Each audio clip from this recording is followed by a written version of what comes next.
रस्त्यावरील प्रत्येक जीव सुरक्षित राहावा, महिलांचा प्रवास निर्धोक व्हावा आणि आजाराऐवजी जागरूकता पसरावी या भावनेतून प्रादेशिक परिवहन कार्यालयाने ठाण्यात रविवारी महिला कार व बाईक रॅलीचे आयोजन करण्यात आले। या रॅलीतून रस्ता सुरक्षा, वाहतूक नियमांचे पालन आणि सर्व्हायकल कॅन्सर विषयी जनजागृतीचा भावनिक संदेश देण्यात आला। ठाणे प्रादेशिक परिवहन अधिकारी हेमांगिनी पाटील यांच्या मार्गदर्शनाखाली प्रादेशिक परिवहन कार्यालयातून सकाळी 9 वाजता निघालेली ही rally Nitin junction, Cadbury junction, Upvan Talao, Kashinath Ghanekar नाट्यगृह असा मार्ग पार करत पुन्हा प्रादेशिक परिवहन कार्यालयात समाप्त झाली। या उपक्रमात 55 महिला कार चालक व 70 दुचाकी, बाईक, स्कूटी, महिला व पुरुष वाहन चालकांनी उत्स्फूर्त सहभाग नोंदवला। सहभागी वाहनांच्या दर्शनी भागावर रस्ता वाहतूक नियम व सर्व्हायकल कॅन्सर विषयी जनजागृती करणारी पोस्टर्स लावण्यात आली होती, ज्यामुळे शहरातील प्रमुख चौकांमध्ये नागरिकांचे लक्ष वेधले गेले। या रॅलीसाठी doctor Veena Parmar, KIMS hospital, Inner Wheel क्लबच्या district chairman Lakshmi Singh, Thane IMHA अध्यक्ष doctor Sunil Budlani, Lions club ठाणेच्या अध्यक्षा किरण गुलानी तसेच पिंक होलिक इंडिया टीमच्या अजित कौर धिल्लन व जयश्री शेलार उपस्थित होते। स्पर्धेअंतर्गत प्रथम क्रमांक प्राप्त महिला कार चालकास 5,000 रुपये, द्वितीय क्रमांकास 3,000 तर तृतीय क्रमांकास 2,000 रोख बक्षीस, सन्मान चिन्ह व प्रमाणपत्र देऊन गौरविण्यात आले। तसेच निवडक महिला चालकांना प्रमाणपत्रे व मान्यवरांच्या हस्ते हेल्मेट देऊन सन्मानित करण्यात आले। हा उपक्रम यशस्वी करण्यासाठी उपप्रादेशिक परिवहन अधिकारी रोहित काटकर, नवनाथ देठे, अमोल नागणे, रुपेश भुरे, जयवंत पोंदकले, विकास परबत आणि पिंक होलिका इंडिया टीम आदींनी परिश्रम घेतले। खूप थकवा आला एवढा प्रवास करून। बाबा, आता ऑटोमॅटिक गाडी घेण्याची वेळ आली। हो ग, पण महाग असणार ना। TJSB व्हेकल लोन आहे ना, आता कोणतीही अपग्रेड अगदी सहज शक्य। TJSB व्हेकल लोन्स, अपग्रेड करा आरामात। नुकतीच ठाणे महापालिका महापौरपदी शर्मिला पिंपळोलकर यांची बिनविरोध निवड करण्यात आली आहे। त्यानुसार त्यांनी कामाला सुरुवात केली आहे। महापौर शर्मिला पिंपळोलकर यांच्या अध्यक्षतेखाली रविवारी ठाणे महापालिकेत बैठक पार पडली। या बैठकीत सर्वंकष स्वच्छता मोहीम राबविण्याचा निर्णय घेण्यात आला। ठाणे महापालिका महापौरपदासाठी अनुसूचित जातीचे आरक्षण जाहीर झाल्यामुळे शिंदे सेनेतील 8 नगरसेवकांच्या नावाची चर्चा होती। शिंदेंच्या शिवसेनेकडून अनुसूचित जाती प्रवर्गातील तब्बल 7 नगरसेवक निवडून आले आहेत। यामध्ये प्रभाग क्रमांक 3A मधील पद्मा भगत, 6A मधील वनिता घोगरे, 7A मधील विमल भोईर, 9A मधील गणेश कांबळे, 16A मधील डॉक्टर दर्शना जानकर, 24A मधील आरती गायकवाड आणि 28A मधील दीपक जाधव यांचा समावेश होता। या 7 जणांसह कोपरी येथील सर्वसाधारण प्रभागातून निवडणूक लढवलेल्या शर्मिला पिंपळोलकर यांचेही नाव चर्चेत होते। यापैकी शर्मिला पिंपळोलकर यांच्या नावावर पक्षाने अखेर शिक्कामोर्तब केलं। 3 फेब्रुवारीला जरी महापौर पदासाठी निवडणूक होणार असली तरी शर्मिला पिंपळोलकर यांच्या विरोधात अर्ज दाखल झालेले नसून त्यांची बिनविरोध निवड झाली आहे। 3 तारखेला फक्त अधिकृत निवडीची औपचारिकता शिल्लक राहिली आहे। परंतु 3 तारखेआधीच शर्मिला पिंपळोलकर यांनी कामाला सुरुवात केल्याचे दिसत आहे। रविवारी महापौर शर्मिला पिंपळोलकर यांच्या अध्यक्षतेखाली ठाणे महापालिकेत सर्वंकष स्वच्छता मोहिमेसंदर्भात बैठक पार पडली। या बैठकीत अतिरिक्त आयुक्त संदीप माळवी, आरोग्य अधिकारी डॉक्टर आणि शिंदे, नगरसेवक भरत चव्हाण हे उपस्थित होते। उपमुख्यमंत्री एकनाथ शिंदे यांच्या संकल्पनेतून नियोजित महापौर शर्मिला पिंपळोलकर यांच्या नेतृत्वाखाली ठाणे महापालिकेच्या वतीने आज सोमवारी सकाळी 7 वाजताच्या सुमारास नौपाडा प्रभाग समिती अंतर्गत सर्वंकष स्वच्छता मोहीम राबविण्यात आली। सर्वांना माझा नमस्कार।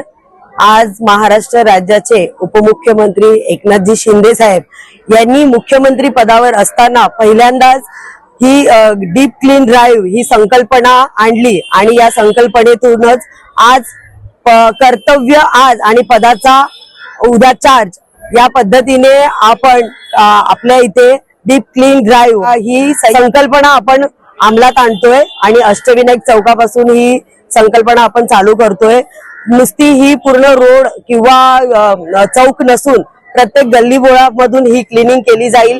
पूर्ण कोपरीमधून आज अष्टविनायक चौकातून ही क्लिनिंग चालू होते अष्टविनायक चौक असू दे, मीठ बंदर असू दे, सावरकर नगर असू देत, सिद्धार्थ नगर, कोपरी गाव, कन्हैया नगर, पूर्ण रोड टू रोड जिथे जिथे 6 ठिकाणी आपण ही यंत्रणा आपण ठाणे महानगरपालिकेचे कर्मचारी, आपले सर्व शिवसेनेचे पदाधिकारी, आम्ही 4 नगरसेवक आणि आपले सर्व शिवसेनेचे परिवार या सर्वांनी आज इथे उतरलेले आहेत आणि ही डीप क्लीन ड्राईव्ह आजपासून आपण सुरू केलेली आहे. मॅडम, नागरिकांना काय आवाहन करेल आपल्या माध्यमातून? नागरिकांना एवढंच आवाहन करेल की साहेबांनी चालू केलेली संकल्पना सुंदर ठाणे, स्वच्छ ठाणे आणि हिरवगार ठाणे हे आपल्याला अंमलात आणायचंय.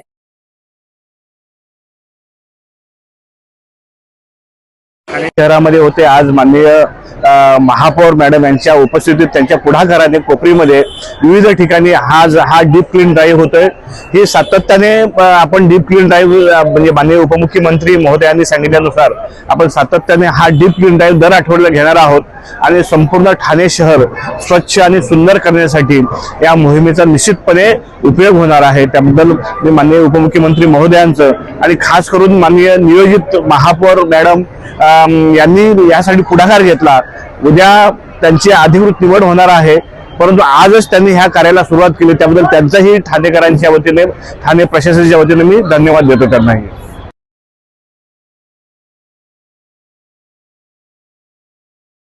नागरिकांना आवाहन करण्यात येत आहे की सध्या डासांमार्फत पसरणाऱ्या डेंग्यू या आजाराचा प्रसार रोखण्यासाठी प्रत्येकाने पुढील प्रमाणे कार्यवाही करावी. डेंग्यू आजार एडिस इजिप्ती हा डास चावल्याने होतो. या डासांची पैदास साचलेल्या किंवा साचवलेल्या स्वच्छ पाण्यामध्ये होते.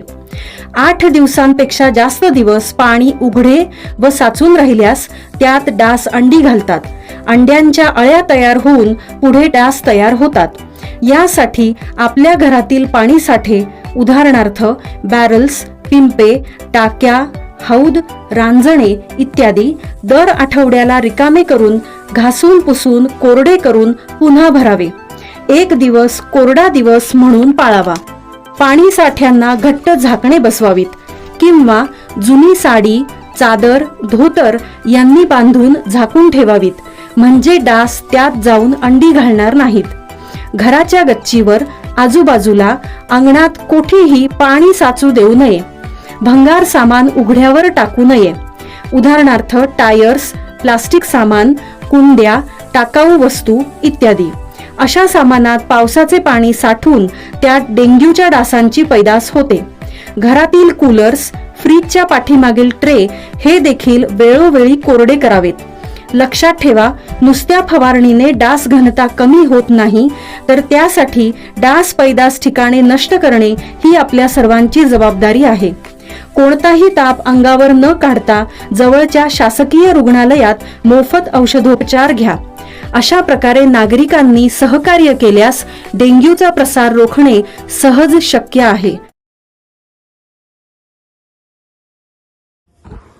बुधवारी 28 जानेवारी रोजी महाराष्ट्र राज्याचे लाडके उपमुख्यमंत्री अजितदादा पवार साहेब यांचे विमान अपघातात दुःखद निधन झाले. त्यांच्या अकाली जाण्याने महाराष्ट्राच्या राजकीय, सामाजिक आणि सार्वजनिक जीवनात कधीही भरून न येणारी पोकळी निर्माण झाली असून हा आम्हा सर्वांसाठी अत्यंत मोठा धक्का आहे. स्वर्गीय अजितदादा पवार साहेबांचे अस्थिकलश सोमवारी 2 फेब्रुवारी रोजी दुपारी 12 ते सायंकाळी 5 या वेळेत नागरिकांच्या दर्शनासाठी राष्ट्रवादी काँग्रेस पार्टी ठाणे शहर जिल्हा मध्यवर्ती कार्यालय फ्लावर व्हॅली कॉम्प्लेक्स ठाणे येथे ठेवण्यात आले होते. राष्ट्रवादी काँग्रेस पार्टी ठाणे शहर जिल्हा परिवार तसेच माजी खासदार व प्रवक्ता अनंत परांजपे, ठाणे शहर जिल्हा अध्यक्ष नजीब मुल्ला, प्रमोद हिंदूराव यांच्यासह याप्रसंगी आमदार संजय केळकर, आमदार निरंजन डावखरे तसेच राष्ट्रवादी काँग्रेस शरदचंद्र पवार पक्षाचे आमदार, माजी मंत्री डॉक्टर जितेंद्र आव्हाड, राष्ट्रवादी काँग्रेस शरदचंद्र पवार पक्षाचे ठाणे शहर जिल्हा अध्यक्ष मनोज प्रधान तसेच राष्ट्रवादी काँग्रेस शरदचंद्र पवार व अजित पवार या दोन्ही पक्षांचे नवनिर्वाचित नगरसेवक तसेच राष्ट्रवादी काँग्रेस अजित पवार पक्षाचे तसेच सर्व पक्षीय नेते, पदाधिकारी, कार्यकर्ते यांनी उपस्थित राहून स्वर्गीय अजितदादा पवार साहेबांना श्रद्धांजली अर्पण करण्यात आली. ठाणेकर नागरिकांनी यावेळी अस्थिकलश दर्शनासाठी एकच गर्दी केली होती. यावेळी पत्रकारांनी आमदार जितेंद्र आव्हाड यांच्याशी विविध विषयांवर चर्चा केली. नेता गेला मोठा महाराष्ट्राचा. महाराष्ट्राचं मी पहिल्याच दिवशी सांगितलं, खूप खूप खूप मोठे नुकसान झाले. त्यांच्या इतका तडकाफडकी नेता, निर्णय घेणारा, त्याची अंमलबजावणी करणारा नेता महाराष्ट्रात मी तरी 40 वर्षात बघितलेला. आणि त्यांची दृष्टी ही अनपॅरलल होती, म्हणजे ती तुलनाच करते, निर्णय घेण्याची क्षमता तुलनाच करते. त्यामुळे प्रशासनावरती एवढी जबरदस्त पकड असलेला,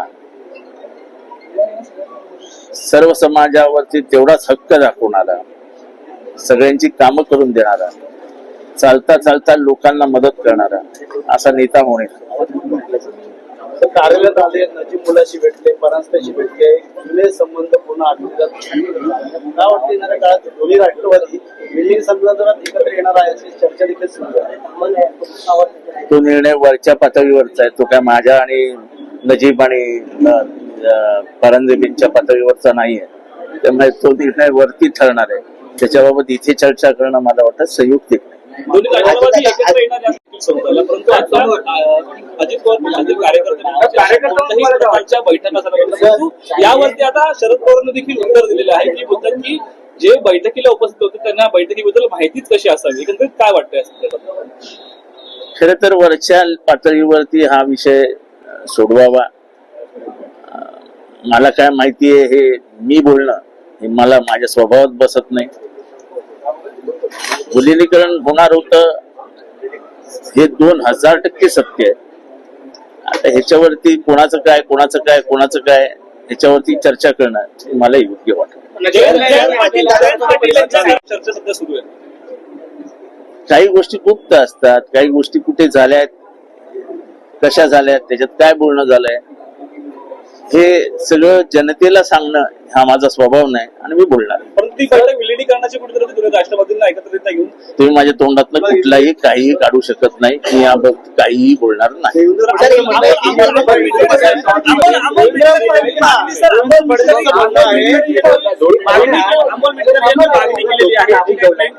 संपूर्ण मुख्यमंत्र्यांकडे मागणी देखील केलेली आहे.